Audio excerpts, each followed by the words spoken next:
नमस्ते दोस्तों, आप सब कैसे हैं। आशा करती हूँ आप सब लोग बहुत अच्छे होंगे। आशा भी ये रहती है आप लोग बहुत अच्छे रहो। तो हम एक छोटा सा छठी मैया का गीत लेकर आए हैं।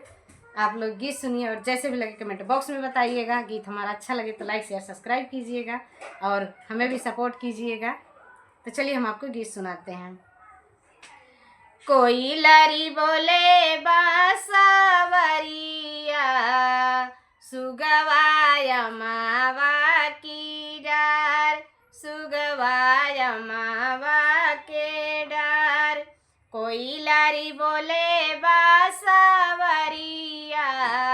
सुगवाय मावा की डार, सुगवाय मावा की डार। छठी माई बोलेली नागर में, के करी बरता हमार, के करी बरता हमार।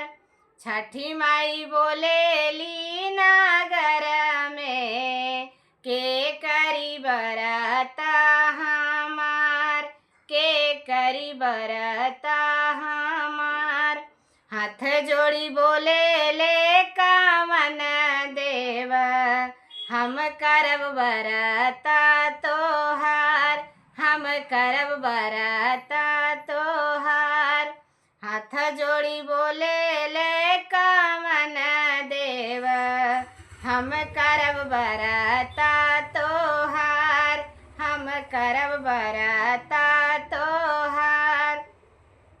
हमरे घर बाटे हमारी धनिया, उहे दिहे आरागा तोहार, उहे दिहे आरागा तोहार।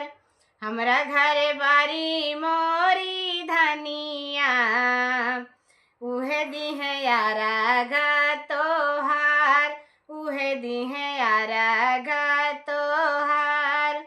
कोई लारी बोले बासावरिया, सुगवाय मावा की डार, सुगवाय मावा की डार।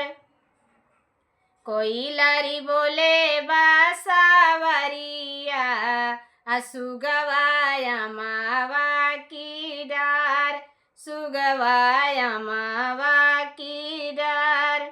सूरजमल बोले ला नागर में, के करी बरता हमार, के करी बरता हमार।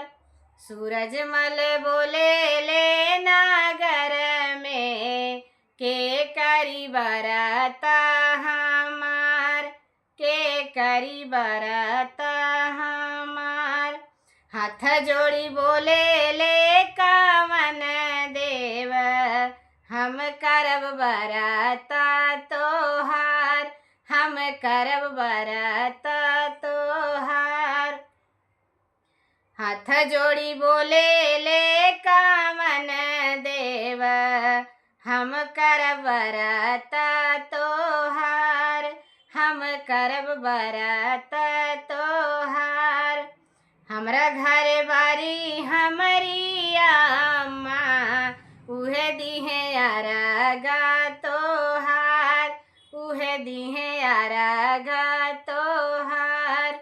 हमरे घर बारी हमारी अम्मा, उहे दिहे आरागा तो। हमरा घर बारी हमारी अम्मा, उहे दिहे आरागा तोहार, उहे दिहे आरागा तोहार। कोई लारी बोले बासावरिया, सुगवाय